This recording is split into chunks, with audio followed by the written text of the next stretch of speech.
for those people that we attended the same university, they will bear witness that what happened on October 2008 was hiking school fees.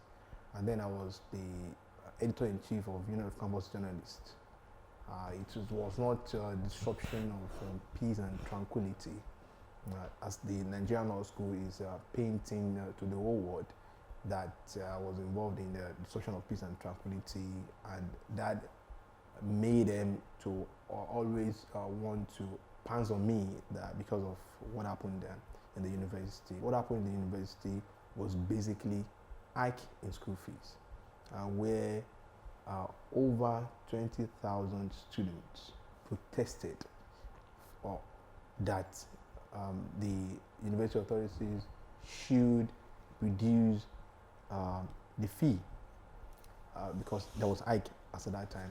So the students that wanted to protest, normally they will meet in either a gathering or assembly, or they will print flyers to mobilize themselves or one another towards the protest. As the protest was going on, as a student journalist, I was following the situation. I was reporting to the extent that I got to know one of the student leaders then. So I had flyers with me, flyers that I used for the news. So the flyers were flyers mobilizing the students. I would say, fortunately for the authorities of the university then, I was arrested. As at that point, I was going for a statutory occasion. So I was arrested, I was detained at the Songo police station for 3 days. I was there. So the poster or the question I keep asking is that if I was actually involved in the destruction of the peace and tranquility, I could claim as well that I was in detention. So that is the issue of alibi. So if the authorities or the Nigerian Law School are saying that, okay, I was involved, somebody who was detained, could the same person be involved in the protest? And it's on record, especially in the report of the Nigerian Tribune of October 14, 2008, that one Kayode Bello, editor-in-chief of UCJ, was arrested and detained at the Songo police station. From that perspective, the University of Ibadan, being championed especially by the then dean of the Faculty of Law, Professor Olusegun Kayode, made a negative report against me to the Nigerian Law School, which made the Nigerian Law School referred my case to the Council of Legal Education, and my admission was further delayed for 4 years. I wouldn't have even known if not that I went to the Public Complaint Commission. The Nigerian Law School or the Council of Legal Education never had intention of admitting me. Reports that we read, it was that you had altercation with a fellow student, and there was seat issues before we all know you knew what was happening.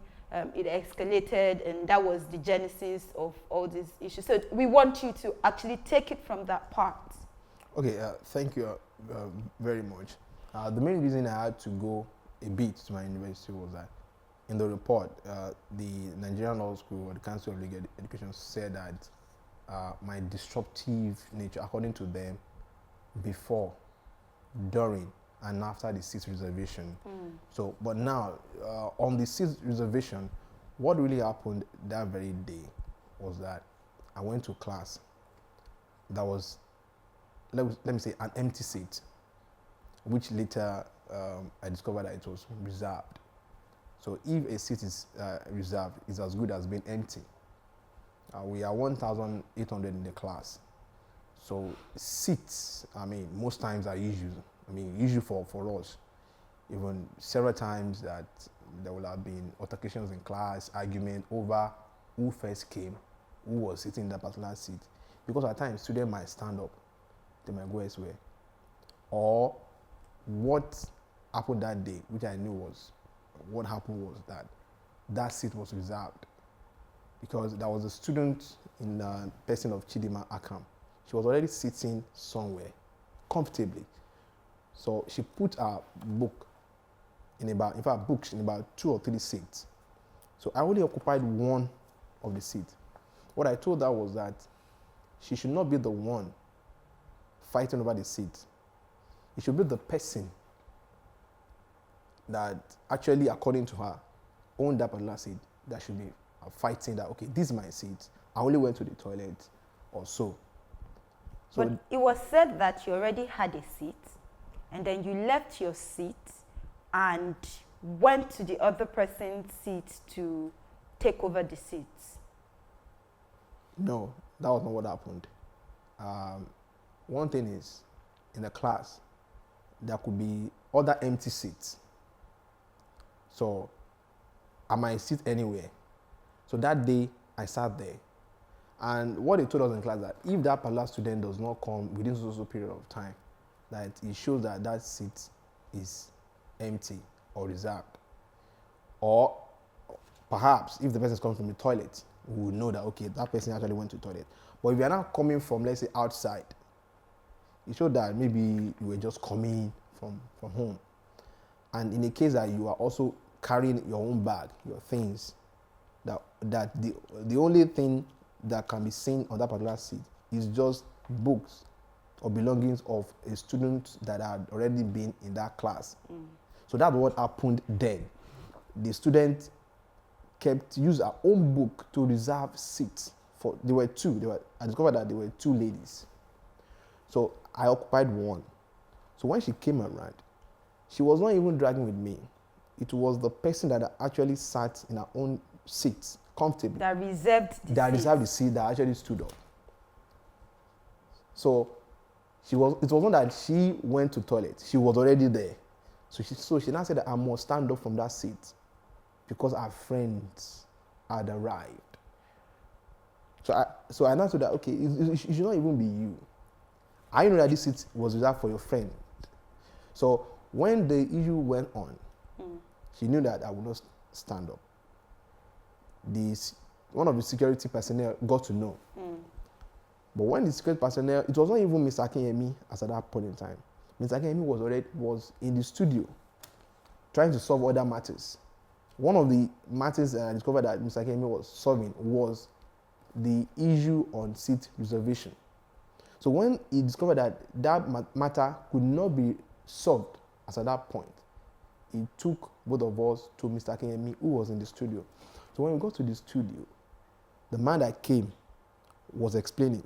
So as he was explaining, I was telling him, sir, this matter will not be able to decide this matter fairly if you do not call those students that came later for cross-examination or for them to actually claim that this seat, I was in that seat, that this matter is not between, ordinarily should not be between Chidima and myself because Chidima was already occupying her own seat. One of the other things that were mentioned was that in the process of trying to settle the altercation between you and the said Chidima, and then you became really aggressive and rude, and the staff of the Nigerian Law School could not take your arrogance again, and then you went on and on and on. In fact, at some point they said you armed yourself with iron rod to injure whoever, and then you wrote a petition. How did you cannot sit on my seat, or you cannot reserve a seat, degenerated into a petition and into you arming yourself? It's according to their claims now, into you arming yourself with iron. How did it degenerate into this mess that it is right now? Thank you. First and foremost, I did not harm myself with any iron. There is a need for chronological explanation of what happened. What happened was on March 15, the seat issue. The next day, March 16, I was served a query. A query was announced to the whole class. But before the query was announced, I submitted a petition to the Secretary Secretary to Council of Legal Education, which they did not collect. But what I did was to forward that particular petition to their email. After I was served, I was queried. The other student was not queried. According to Mr. Akinyemi, according to him, he felt that... Mr. Akinyemi is who? Mr. Akinyemi is the head of the control room. Okay. The one that allowed the lady to sit in that particular seat. The lady that reserved a seat for someone. Because that very day, I was not allowed to sit in that seat.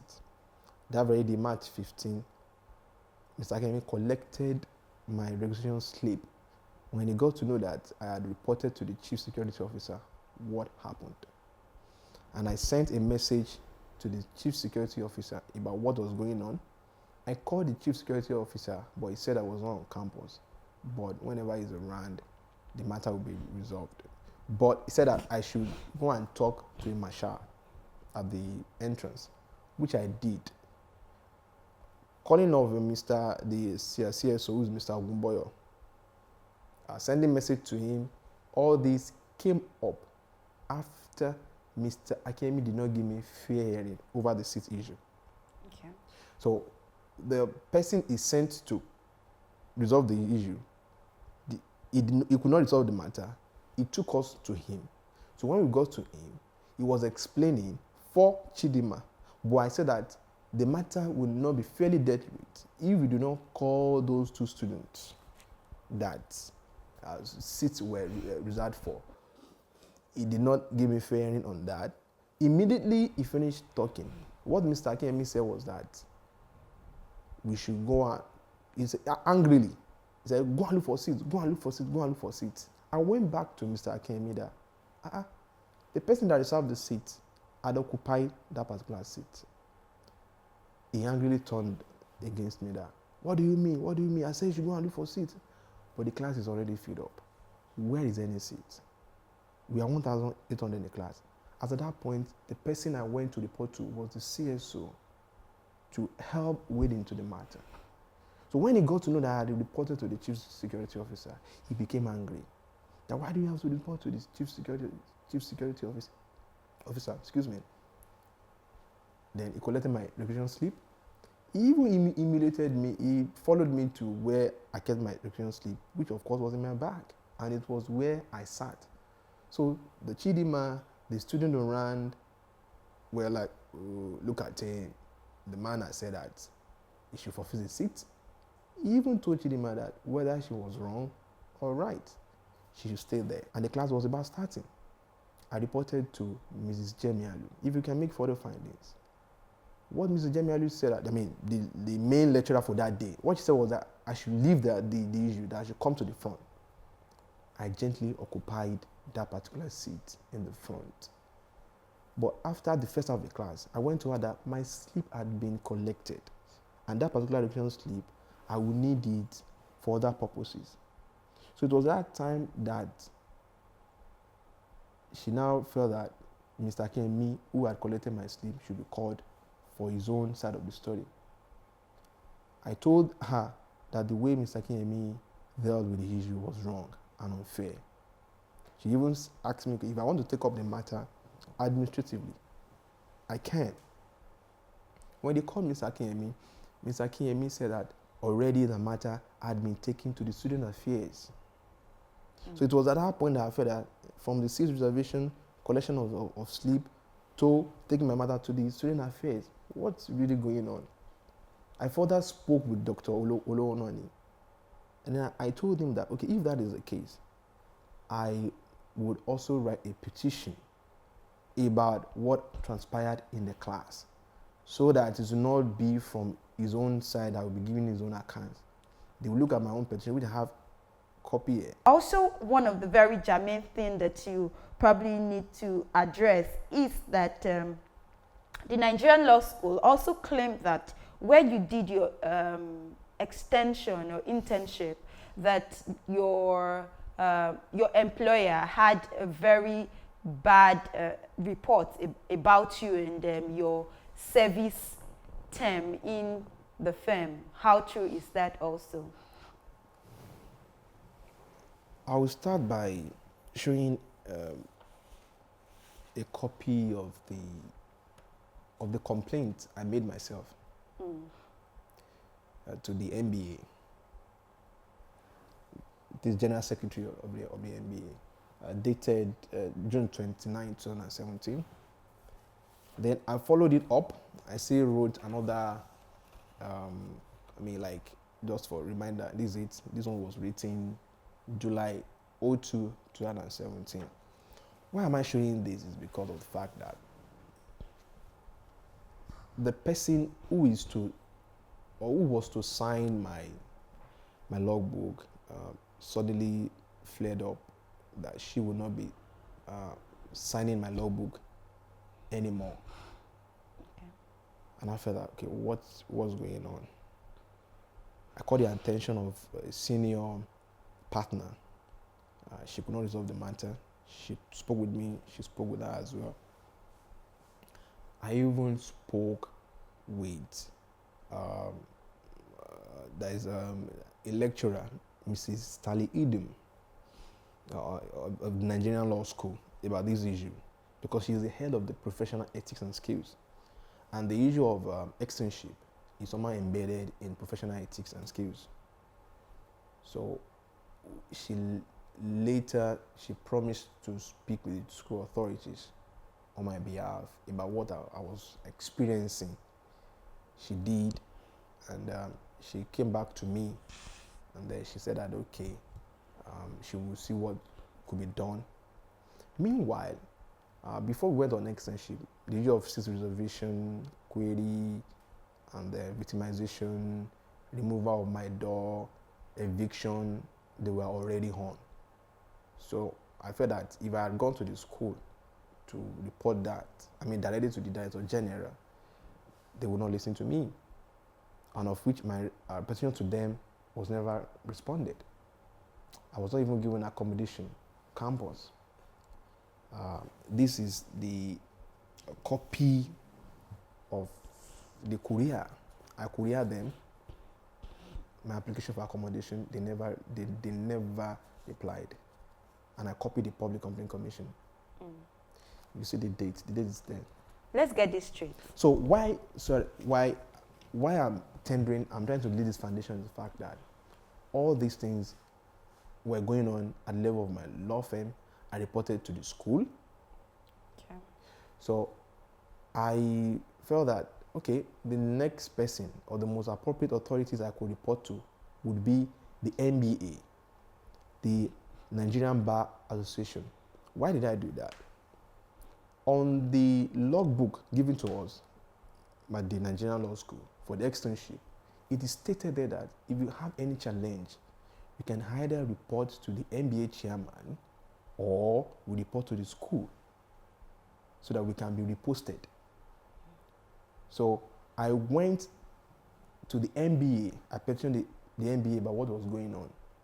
So when the law firm got to know that I had petitioned the NBA, they flared up.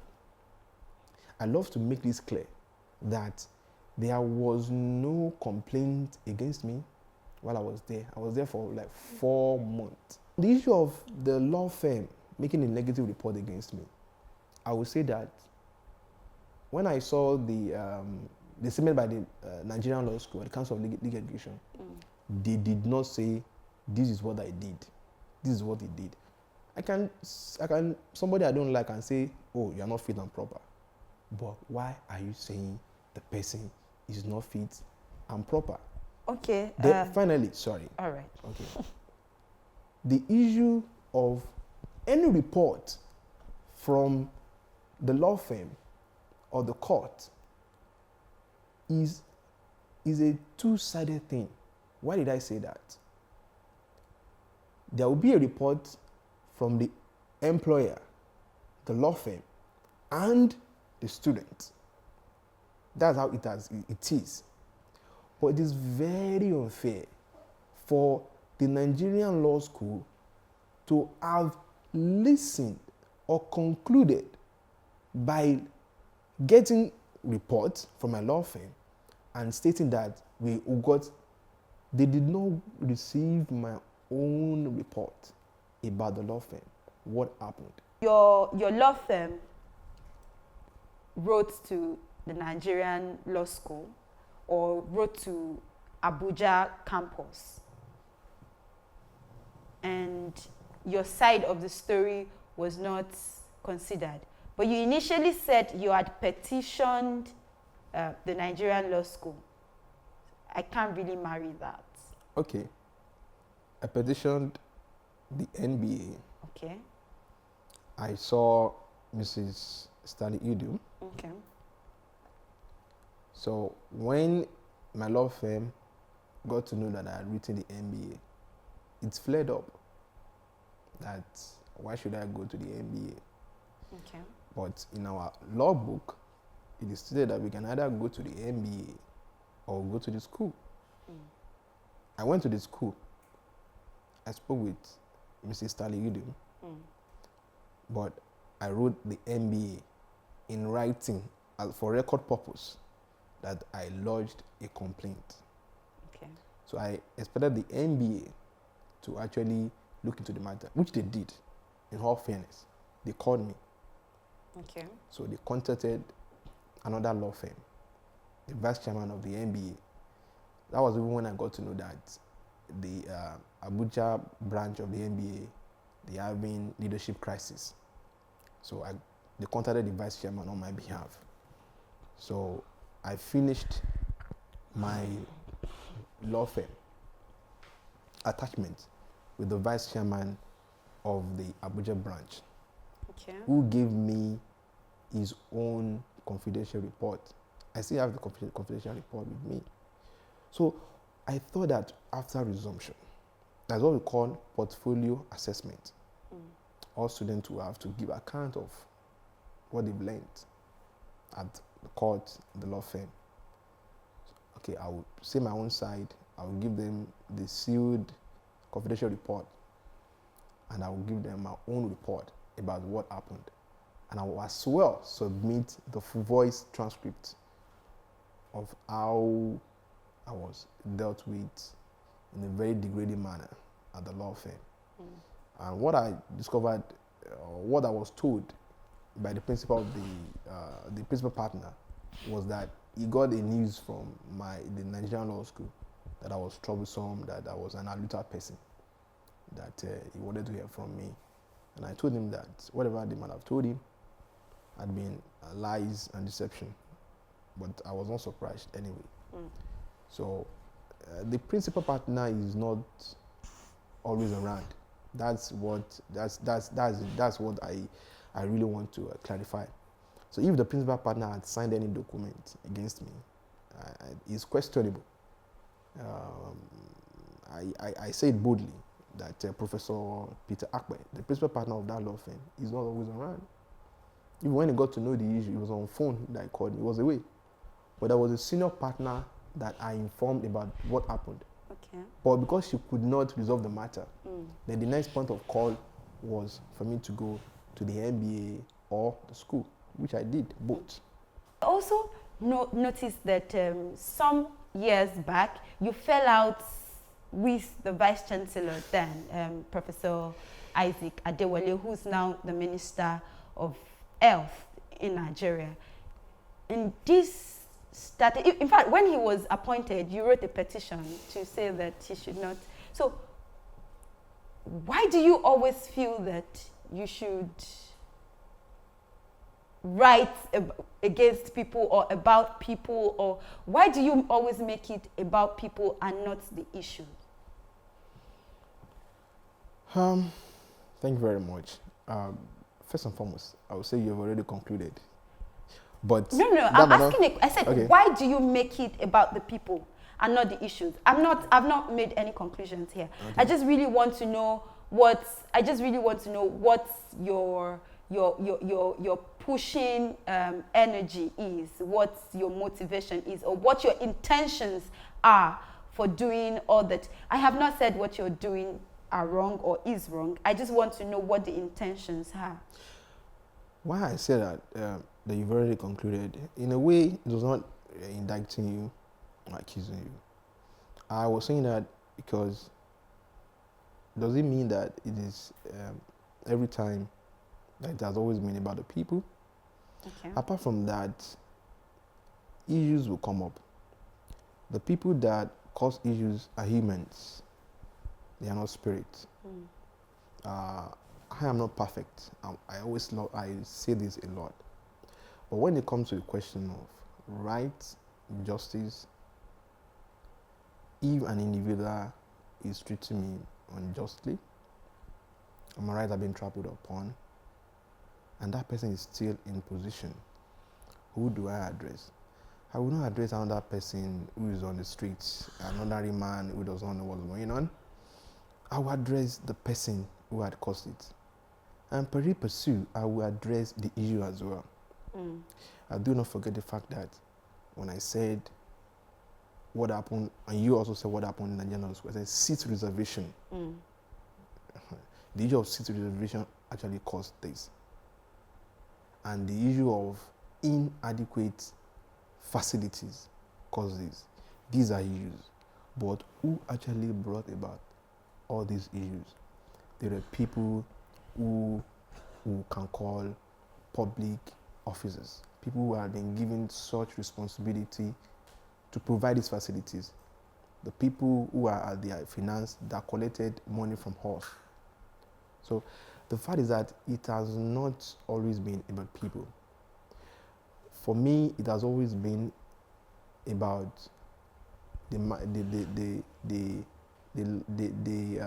Latin maxim or the legal maxim, fiat justitia rat colum.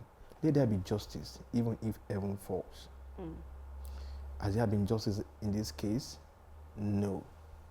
The head of the school or the heads of the school, the people who are in charge, have they ensured justice?